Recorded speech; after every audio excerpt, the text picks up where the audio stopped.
Hello everyone, কেমন আছো? আশা করি সবাই খুব ভালো আছো। আমিও ভীষণ ভালো আছি।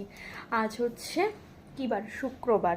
আজকে হচ্ছে 28 মার্চ, 28 মার্চ আজকে। তো বুঝতেই পারছো কোথাও একটা যাচ্ছি। শাড়িটা পরেছি, এই শাড়িটা পরে সুন্দর করে রেডি হয়ে নিয়েছি, এই দেখো। আর যাচ্ছি হচ্ছে আজকে ইনভিটেশন আছে, একটা কালী পুজো আছে একটা বাড়িতে, আমার শ্বশুর বাড়িরই রিলেটিভ হয়। তো সেখানেই যাচ্ছি, ইনভাইট করেছে আমাদের সবাইকে, তো আমরা চারজনেই যাব। আর যেখানেই যাই না কেন মা আমাকে রেডি করিয়ে দেয়, তো তো আমার নিজের হেডেকটা সত্যি কথা বলতে কমে যায়, জানি না কেন। মানে যখন কোথাও যাওয়ার একটা কথা হয় যে হ্যাঁ আজকে নেমন্তন্ন আছে বা কোথাও যাব, তো সেক্ষেত্রে আমার হেডেকটা সত্যি আমি খুব কম নিই, কারণ শাড়ি চুজ করা, আমাকে পুরো রেডি করিয়ে দেয়, টোটালটা মা করে। তো যাই হোক, তো I am very very very blessed. Anyways, তো আমি একদম ফুল রেডি। আর আমার বর একটু বেরিয়েছে, একটু কাজ আছে, বললো আমাকে বেরোনোর 10-15 মিনিট আগে একটু ফোন করো, আমি চলে আসবো।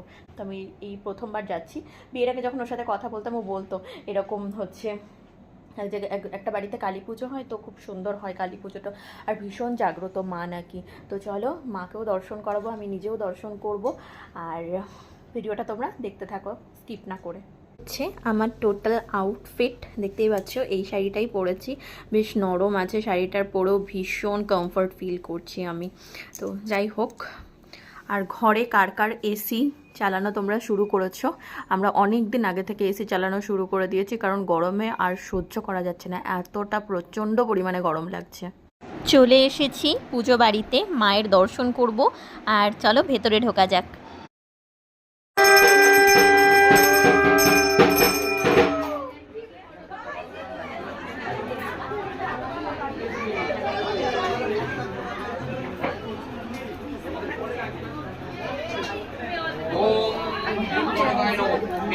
পুষ্পে বোমণিপুত্র বটুকায় নমঃ।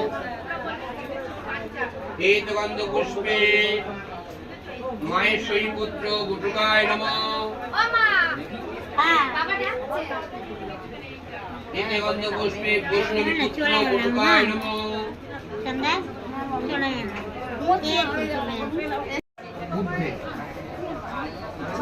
আং ব্রহ্মণে পূজাধিপতে রক্তবর্ণায় আর বাজাতে পারছেন এগুলো লেখায় সপরিবারায় অধে।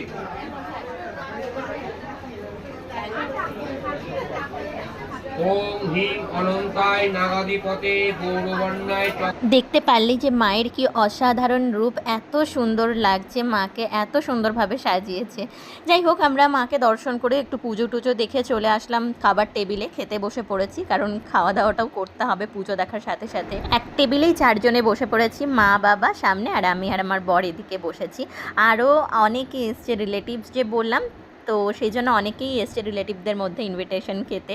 আর দেখতে পাচ্ছ পাতা দিচ্ছে একটা ছোট্ট একটা গুলুমুলু বাচ্চা, তো বেশ ভালো লাগে জানো তো, এই বাচ্চারা যখন পাতা গ্লাস দেয় না, তো নিজের ছোটোবেলাকার কথা ভীষণভাবে মনে পড়ে, যে আমিও একটা টাইমে, বা আমরাও যারা ছোট ছিলাম একটা টাইমে পাতা জলের গ্লাস দিতাম যখন বাড়িতে কোনো অনুষ্ঠান হতো। যাই হোক, সেসব তো অনেক অতীতের কথা। দিয়েছে গরম গরম লুচি আর চানা মশলা।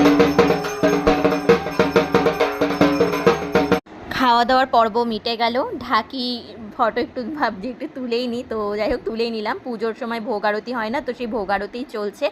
আমরাও এবার বাড়ির দিকে রওনা দেবো, 10:45 বাজলো। আর প্রসাদের মধ্যে ছিল লুচি চানা মশলা তো দেখলেই, আর ছিল হচ্ছে পোলাও, আলুর দম, চাটনি, পাঁপড়, মিষ্টি। যাই হোক, খুবই ভালো হয়েছিল প্রসাদ। আর লাস্ট টাচে হচ্ছে মাকে একটু দর্শন করলাম, তোমাদেরও একটু দর্শন করালাম। সবাই মিলে বলো জয় মা। মা সকলের মঙ্গল করুক।